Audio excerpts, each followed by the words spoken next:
Hello and welcome to the Alternative Art School with me, Cate Field. I'm an artist, teacher, speaker and a writer, passionate about helping people find their creative spirit and once they've found it, to develop it further. I release content, art tutorials for you every Monday and every Friday, and on a Wednesday I have a little podcast. So you might like to tune into that as well. So welcome if you are new, and welcome back, you lovely, lovely people who tune in every week and create the most amazing things. Wow, absolutely blown away by some of your work, which I see on our lovely Facebook group. More about that a bit later. In this week's tutorial, I'm going to be going back to some basics, to really looking at how artists use their observational skills and then transfer that, so from your eye, brain, to your hand, to the paper. And we're going to be looking at striped fabrics. So that might kind of sound a little bit boring, but if you think about the classic still lifes from the last 500 years, and I will put a few up on the screen, you'll see that a lot of the backgrounds will show some striped fabric, whether that's in clothing or perhaps like a tablecloth or a tie or something like that. And how those artists interpret the striped fabric onto the canvas or onto the paper is a technique that you can learn. And it's one that I teach my students quite early on in sort of secondary school, because it's a very good way to learn how to do it. We're going to be using colouring pencils and watercolour. Let's go.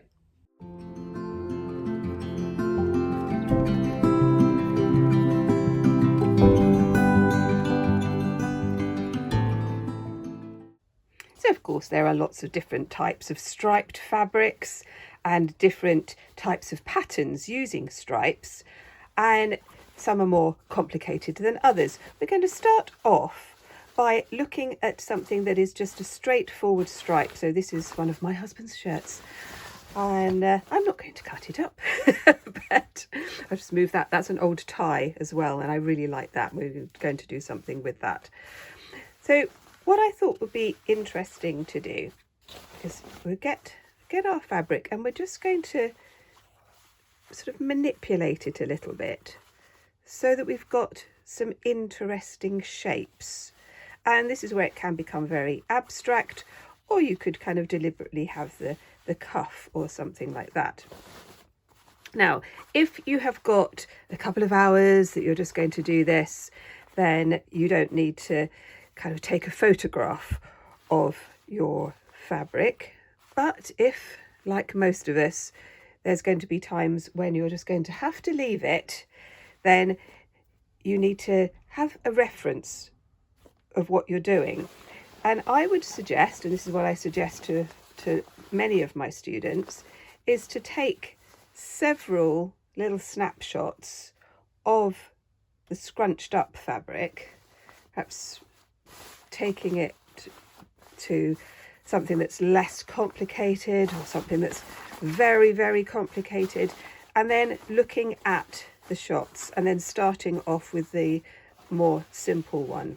Now, I quite like this. I like the way the shadows are falling, and this is going to really help us when we are observing how to create this. So I am going to take a snapshot of this bit here, and we're going to work on that in pencil.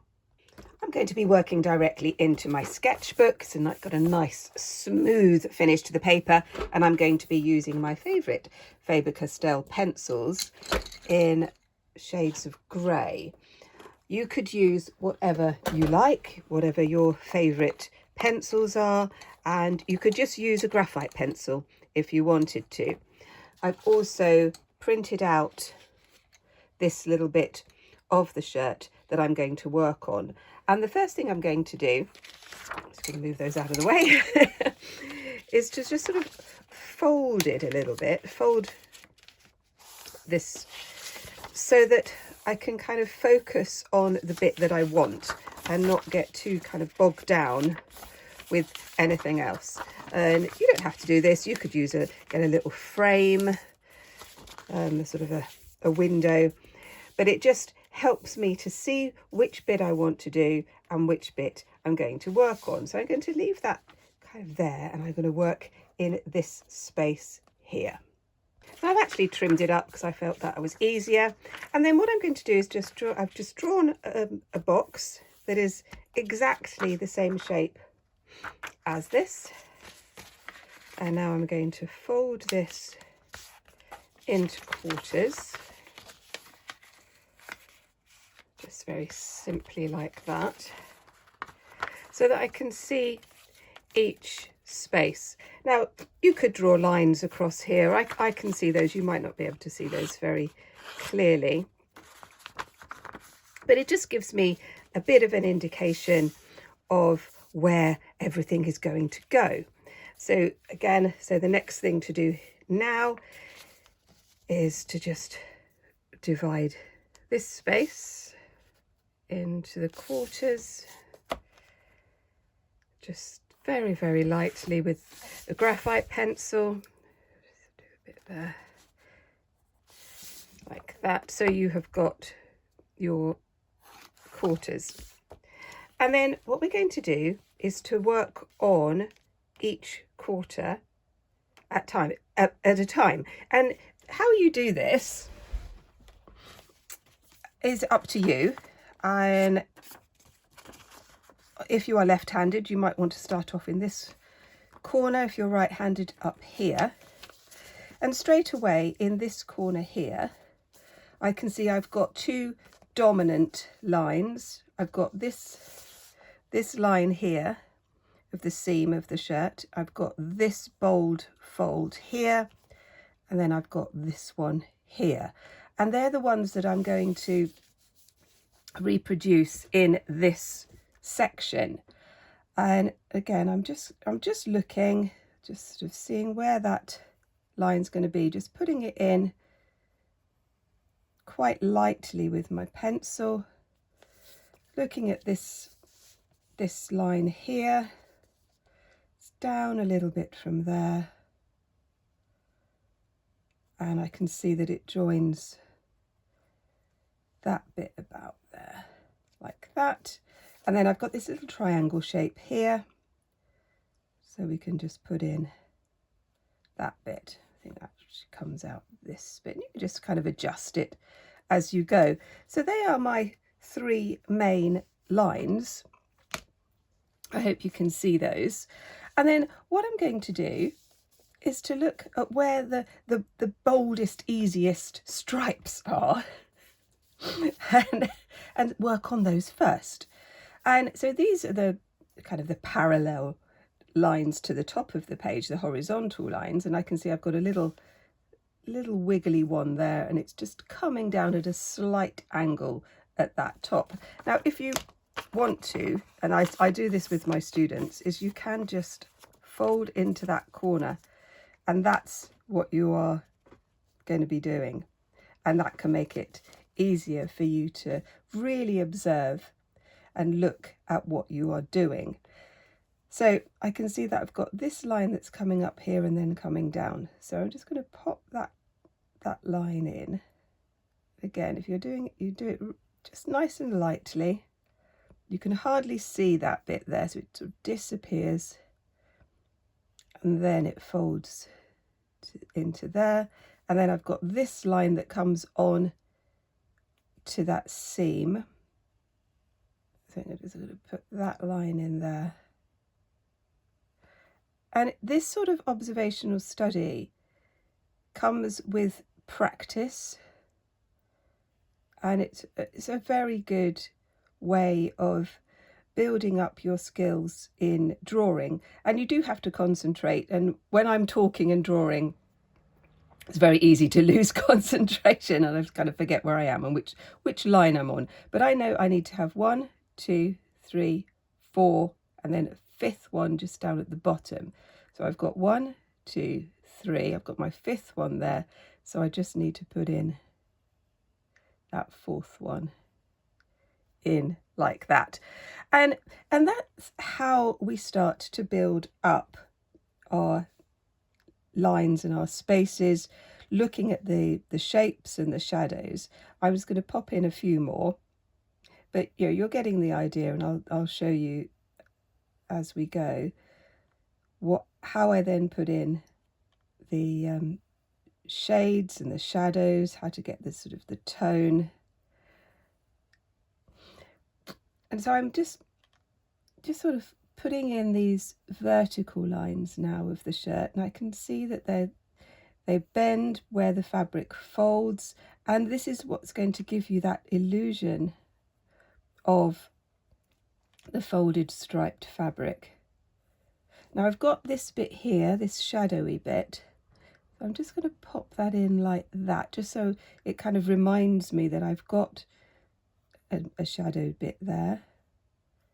Put in a few more like this and like this, and then I'm sort of building this up. And now this one, these stripes here lead on from these ones, and so this line here leads on from this one, but you have like a curve. I've got a curve at the top and then it disappears, so like that. I'm going to pop that one in like that. Same with this one, like that.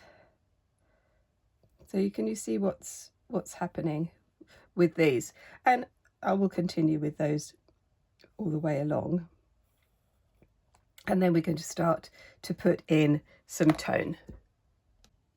Now I'm going to start to build up some tone. I'm going to be using a dark grey. You need to make sure that your pencil is really sharp, and I'm going to start by just very easily doing the stripes, because that's the easy bit. We can see where those stripes are. Now I'm using the pencil very lightly. I'm not using the tip, I'm using the flat end, and I'm doing a circular movement. And if you are new to drawing with pencils, then this is a good technique to learn, just to see if you can get a smooth finish. So it's quite light, just going to come down there like this. Then I'm going to go on to the next one, again just keeping it very, very light, just a little bit at a time. And I really do encourage people to practice their drawing skills. I really feel that so many people are put off doing art because they say they can't draw. I hear it over and over again, even with some of my young, like really young students, and I just think that that's really sad.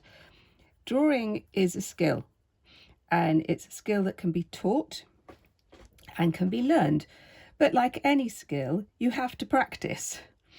And yeah, there may be a few people who are really, really talented and they don't need to practice at all, but that is rare, and which is one of the reasons why I think that talent is very, very overrated. I am much more into people who put in the effort and the work and to practice. So if you think that your first attempt was just a disaster and so you give up, I really encourage you not to do that, and to just keep persevering. And I always kind of talk about the analogy of handwriting. Remember when you first started to write, and maybe you can't remember when you first started to write because you were so small. But if you have children or grandchildren, or indeed if you are a teacher, and you know how difficult it is to write, it's really hard. You have to have skills in your hands and your fingers. You have to build up those muscles. And children have to practice. And if you have forgotten how difficult it was, then I suggest that you try and do something, try and write with your non-dominant hand. I use that exercise with my older students, my sort of A-level diploma students. I get them to use their non-dominant hand, and it's hilarious because it's terrible. And is it because they're terrible artists? No, it's because they haven't practiced using their non-dominant hand. So that's my little message for you today, is that drawing is a skill that can be learned, and anyone can learn how to do it. So please don't be dismissive about not being able to draw and therefore not being very good at art. It's drawing is about observation, and when I talk about observation, I mean really, really looking at something and then translating that through your manual dexterity of your hands and your fingers onto the paper. And sadly, too many people give up because in their mind's eye, they can see what they want to produce. And then when they try to produce it, it doesn't work.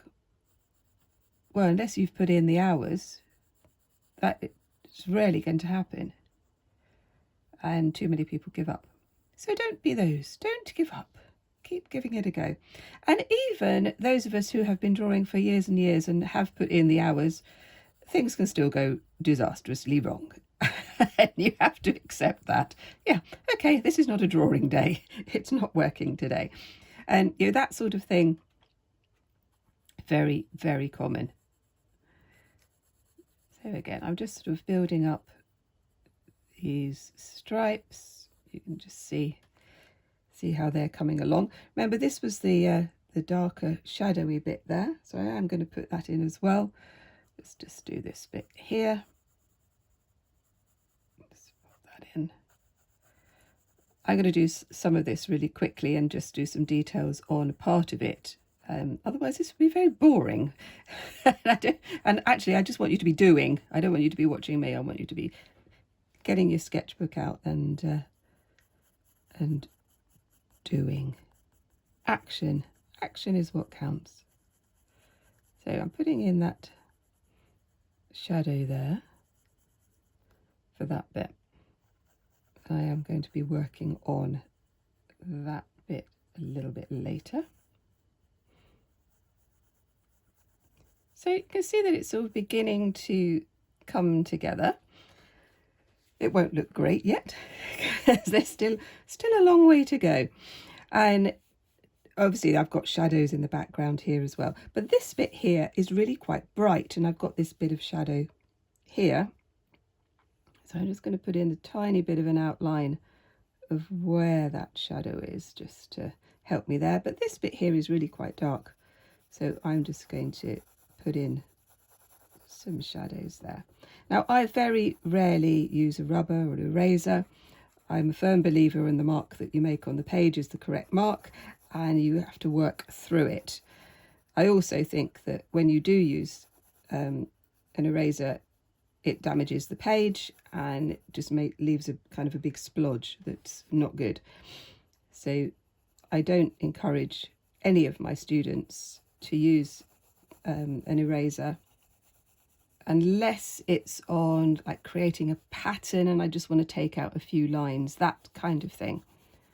Apart from that, I very, very rarely use one. But again, you have, and again, this is why I like getting my students, and I would encourage you to draw with a biro or an ink pen, or something that you can't rub out. The other week I was getting my students to work with big marker pens.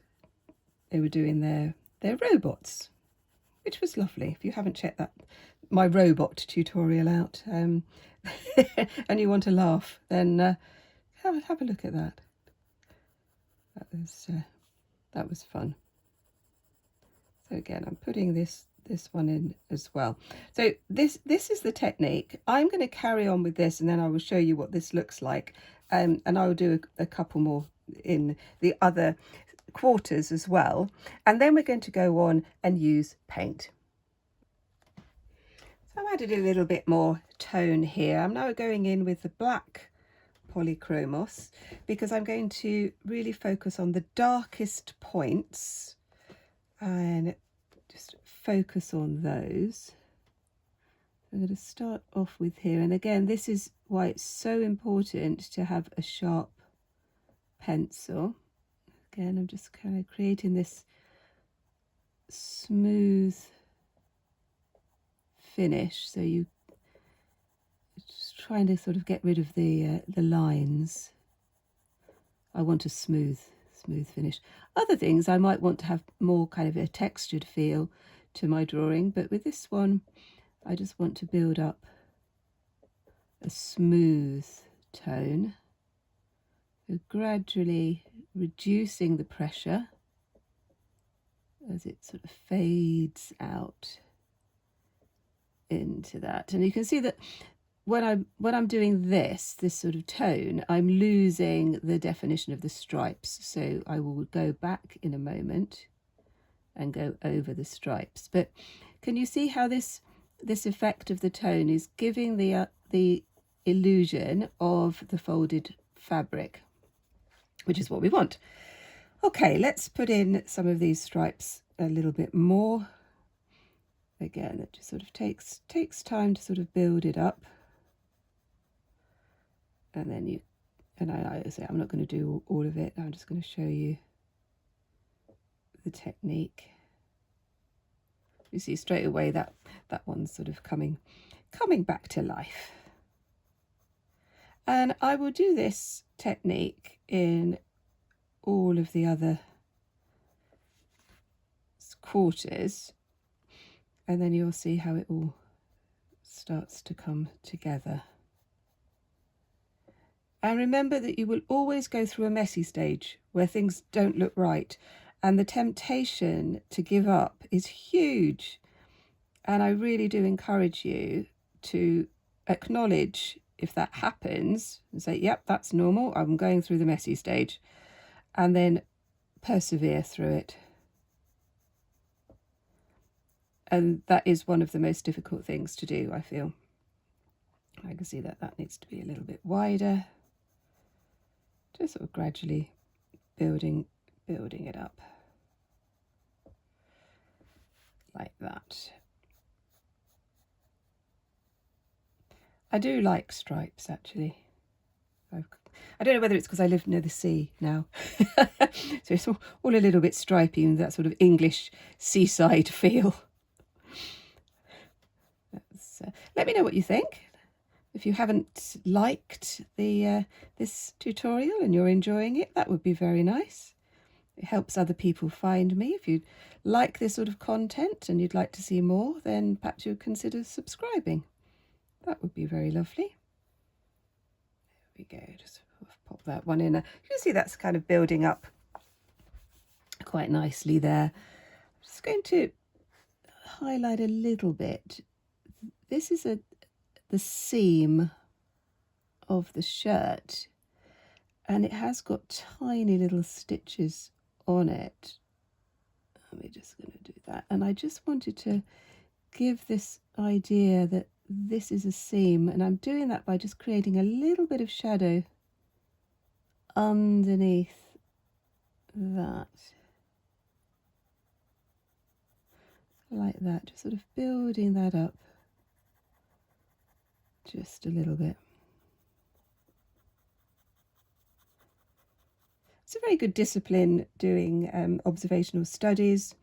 You know, I think it's something that I often forget to do, and I think, oh yeah, I need to be doing that again. I need to keep practicing, because that's the thing. Even though I know I've kind of put in my 10,000 hours, I've still got lots to learn. Always things to learn. Now these are a little bit fuzzy, these lines up here.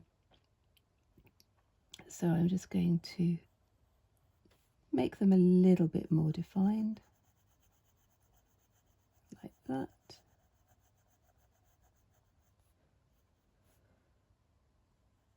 And there, like that one. And you can play around with this idea in your own way. And for those of you who really like sort of abstract art, this is a great way to make a sort of a start of an abstract piece. You're starting off with a stripy shirt and ending up with something completely different. I like that. Okay, let's move on to another quarter.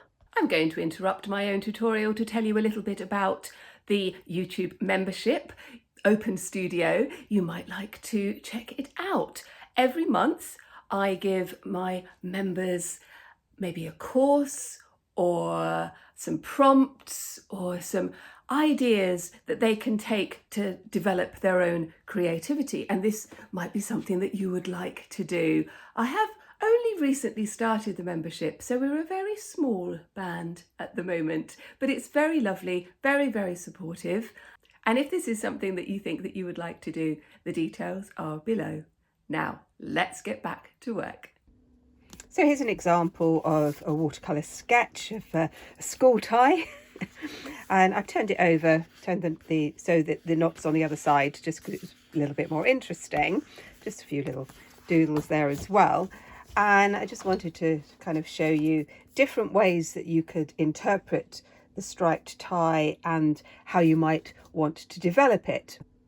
So I'm going to be using my Paul Rubens watercolour paints and some soft brushes. I've got a water spray and some watercolour paper that is 300 grams per square metre, so it's quite substantial. Now I've taken some photographs of the tie. I'm going to go with this one. I did do the back of the tie as well, but I felt that this was going to be too complicated for the demonstration that I wanted. So we're going to go for this one. Now when you're kind of being inspired, you can break the rules. So I'm not going to do these in this kind of like orangey red with black stripes. I'm going to change the colours a little bit, although I am going to use reds. I'm just going to do those like that. And the other thing I'm going to do is I'm going straight in with paint. If you want to draw it out first, obviously you can, but remember that your pencil marks will show with watercolours unless you are very careful. I'm going to activate the paint just by squirting it a little bit. Then I'm going to use my small brush just to sort of pick up some paint, quite a bit of water on this first bit. And if you feel that it's, you just need to have a bit more, then you can just squirt it a little bit more. And this one, again, I'm just going to be showing you the techniques. I'm going to be starting off with this shape here, and I might do it a little bit bigger than in real life. I'm just going to looking at the shape and bringing those lines in like that. Let's just make sure that camera's right. Just going to put in this one again. I'm just going to enjoy putting the paint on to the paper, because I really do love the actual process. I talk about process all the time because it's so important, and we need to remember why we're doing this. And sometimes when we're going through kind of like a frustrating phase where things aren't going quite how we want them to go, we can forget why we're doing it, and it all becomes too much, and then it's not enjoyable anymore. But with everything, if we want to get better at something, we just have to keep working at it. So that's kind of my basic shape, kind of a bit of a rough outline here.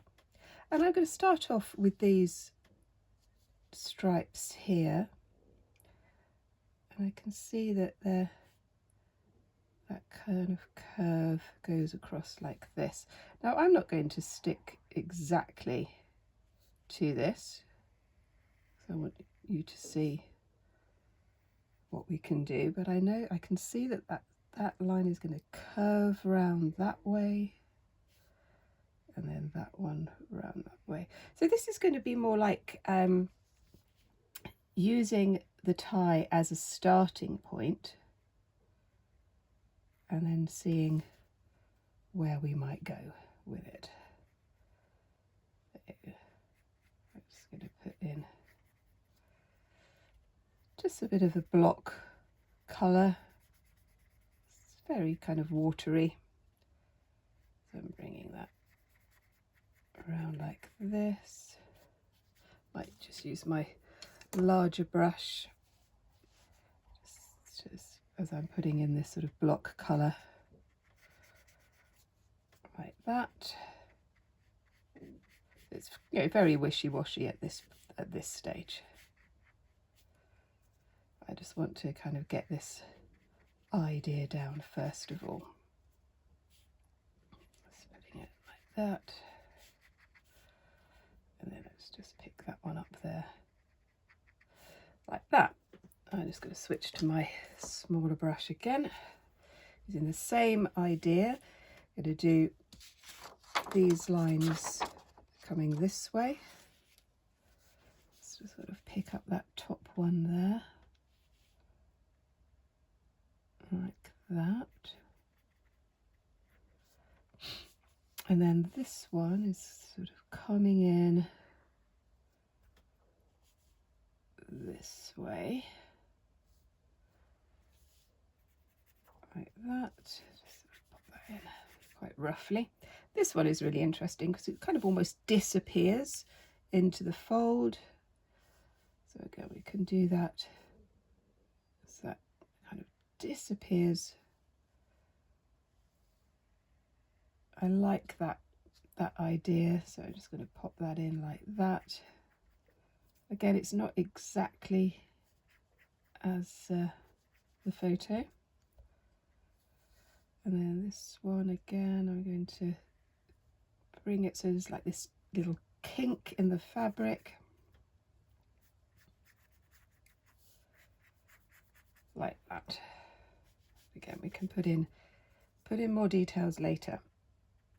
We're just getting the overall essence, the essence of the tie. Let's pop that in there. Now this bit now has the seam. This is the back of the tie, so I'm just going to pop in that line, which is kind of in the middle, a bit like that. And then we've got some stripes coming in this way, and then this way, that. Again, I'm just sort of might actually move that one. If you think you've made a mistake, you know, just, it doesn't matter.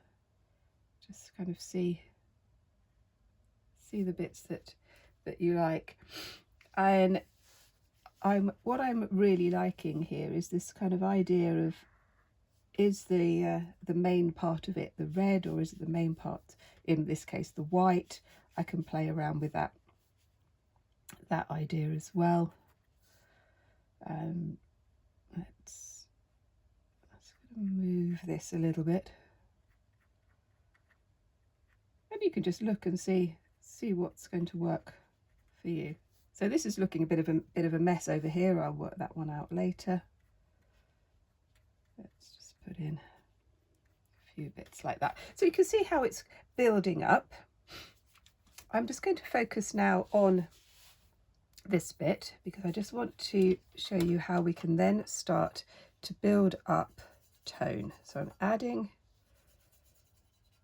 some more of the reds, combining these together. This is just the reds here.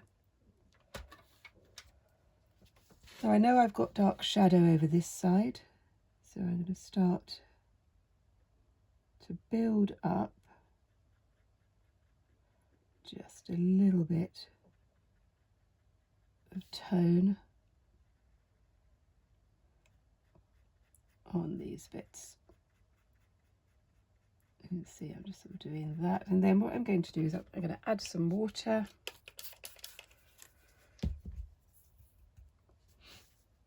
And then just sort of add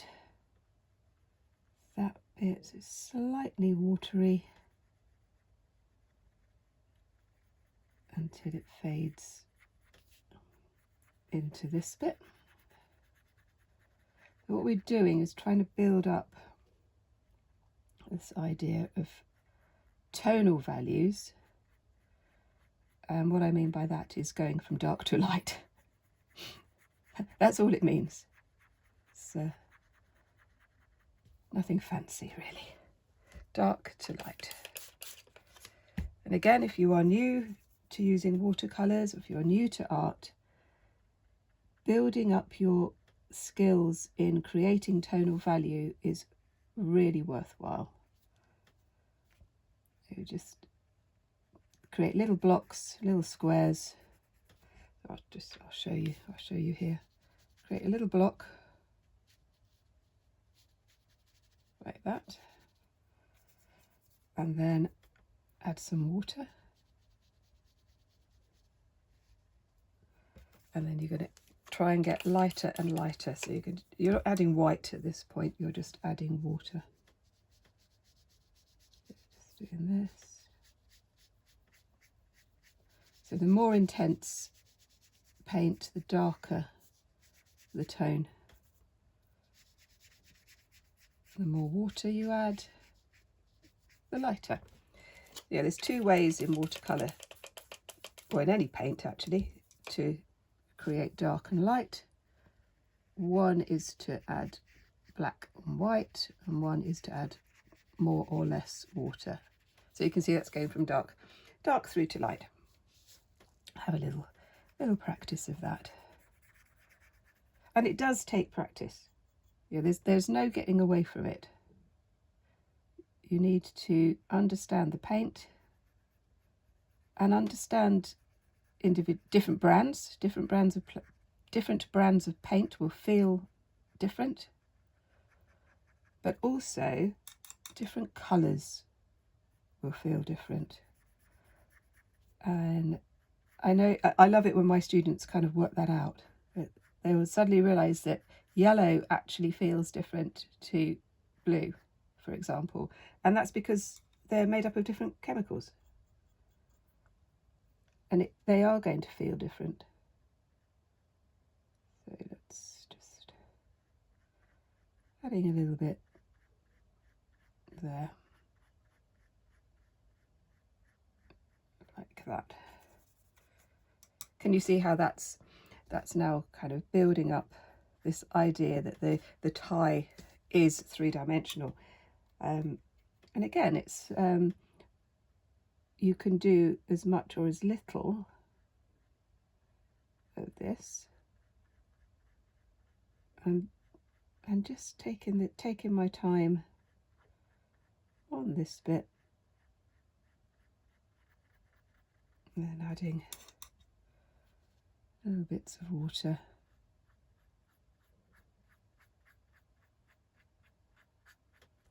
As we go, and I'll do some more, and then I'll come back and show you how I use a tiny bit of another colour. So I've done a bit more on this, just using the same techniques that I was doing earlier, just sort of more intense colour, and I've started to add a bit of water to those white bits, just to break up the white. And what I'm going to do now is I'm going to be using a very dark blue. It's a Prussian blue. If you don't have that, you could add black to a cobalt blue. I find using this sort of blue better than using black. I think it gives a better sort of grey, and this is what we're going to do now. I'm just going to pick out the edge of this, going over the red, but really focusing on that shadow over the white. Quite a bit of water, and you see what happens there. It's just getting a bit of shadow with that dark Prussian blue, and I think that works rather well. So let's just put in a A little bit here as well. You know, a little bit onto the red. Doesn't matter if the colours bleed. This is watercolour. This is what happens with watercolour. The colours aren't fixed. So you see that effect now? How it all starts to kind of come into a three-dimensional effect. And again, I'm going to be, so I've just got my image again here. I'm going to put in a bit of shadow now here. And then what happens with this, it kind of gets rid of the outline.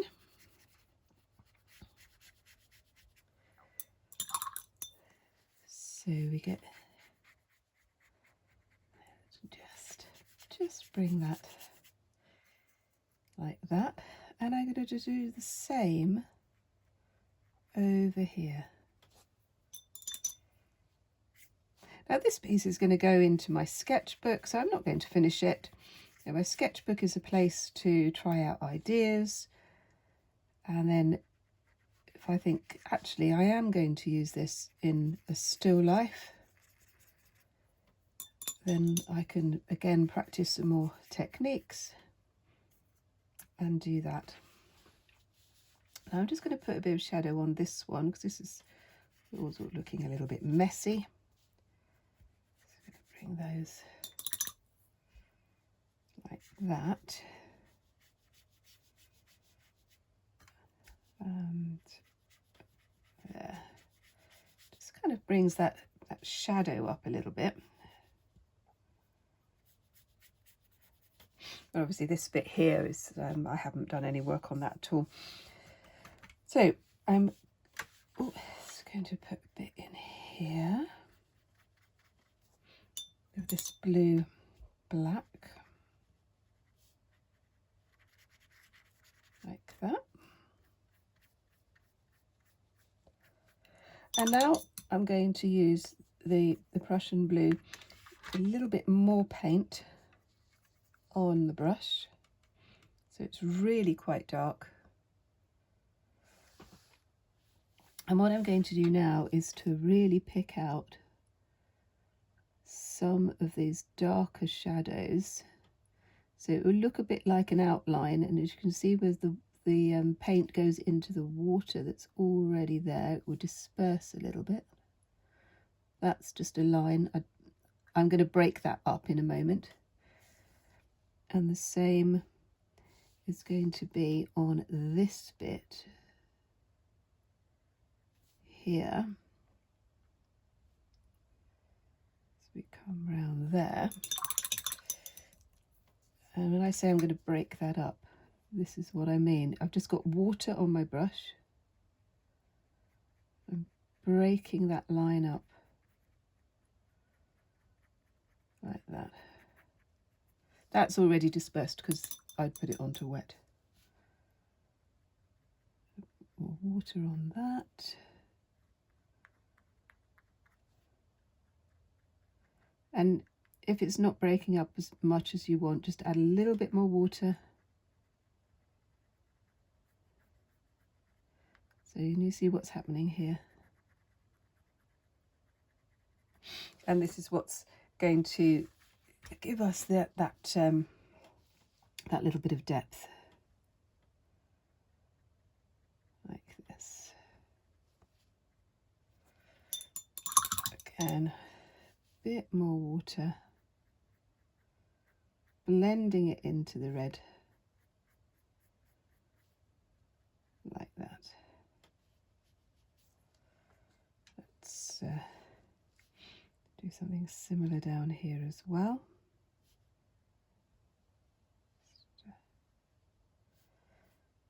Like that. Just let that disperse like that. You can see still got the paler bit here.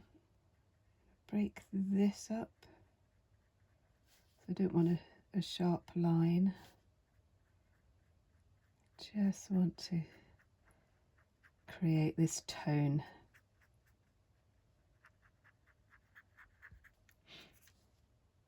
Like that.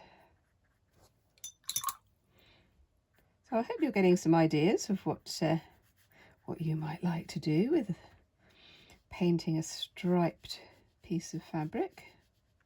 Perhaps a tablecloth. And you could do like a picnic scene as a still life. That would be very lovely. So, getting that. I'm just going to do this side here because that's not quite how I want it. It's a bit messy. I'm going to add water, breaking that up just a little bit. I'm going to use my tissue just to blot it. And that would just takes off some of the pigment. I'm going to go in with my dark blue. And I'm going to go in here. Again, I'm going to get a little bit of dispersion. And that line needs to go there. Forgot about that one earlier. Again, just breaking up the line.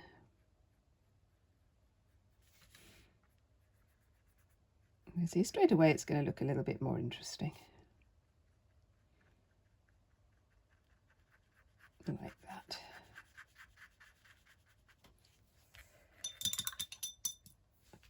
I'm going to take a bit around the edge here.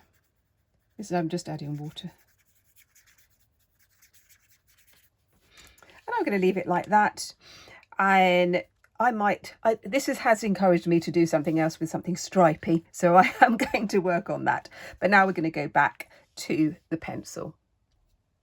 So I've just done a little bit more on this, just building up some of the tone. I'm using 2 different types of grey and a black, just to, again, same as with the watercolours, it's just sort of breaking up some of the harsher lines.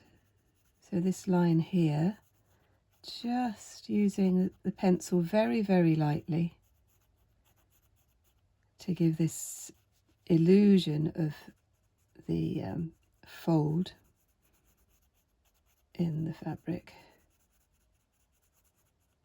But this technique of creating tone, creating the sort of different tonal values, it's such an important skill to develop, and I really encourage you to practice, because like I said earlier, it's not about talent, it's about practice. Yeah, no getting away from that really. Just so this is quite a harsh line here because that's the seam, and if you look really, really carefully, you'll see that there's the shadow here. And this whole tutorial is about observation. And so you can take that idea of observation with everything that you do. So obviously we're just looking at stripy fabric, but you could be looking at a leaf or a pebble on the beach. And in later tutorials, we're going to be looking at portraits and drawing people and faces, which for many people is just really daunting. They feel that they can't do that, and I'm here to show you that yes, you can. You can with the right teacher, and that might be me for you. And if this is something that you like and you haven't subscribed yet, that would be lovely. There we go, I'm just sort of shading in that bit there, just to give you this idea. So I'm not sort of following this absolutely exactly as it is. I'm just sort of picking out an idea.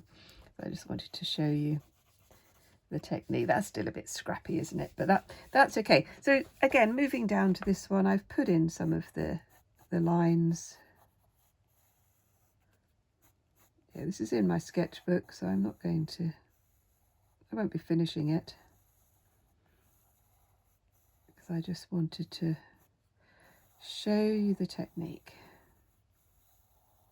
So breaking up things into quarters can really help, especially with proportion.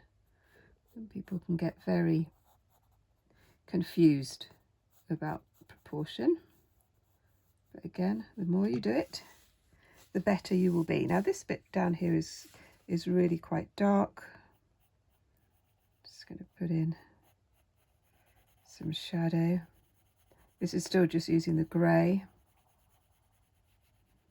I will go in a bit later with black, just a little bit to show you. And like this bit here is very, very dark.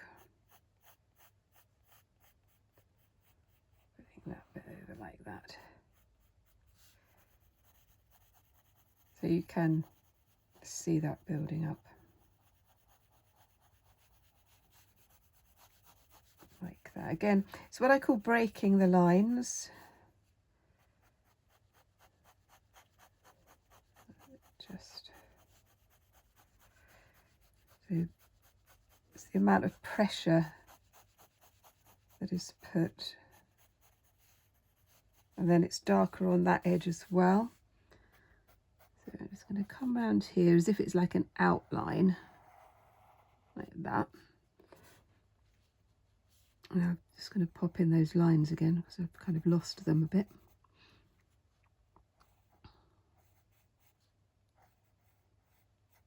Like that, they kind of move around there, and then if you can see that, just going to shade those bits in, and in a moment I'm going to go in with my black just on this bit here, just so you can see. Again, keeping the pencil sharp, very, very important that we do that. Going in there, and then blending that out little bit by little bit, like that. And we can see that we've got this little white bit here. Just sort of bring that there. And then I've got quite a dark shadow. I'm going to go use the grey again for here. Just do a bit, kind of like a scribbly background. Again, there's so many different ways that you can use pencils. And that's sort of building it up little bit by little bit. You can keep coming back to it. And I might do that because I do enjoy doing this. I find it very relaxing. So I might well just come back and do a little bit more. Like that. So let's just finish off with that one. And with the tie in the watercolour as well. I do hope you enjoyed it. I hope you've got ideas and ideas that you want to take further, that you're developing your technique, that you understand that it's about the process and not just the result.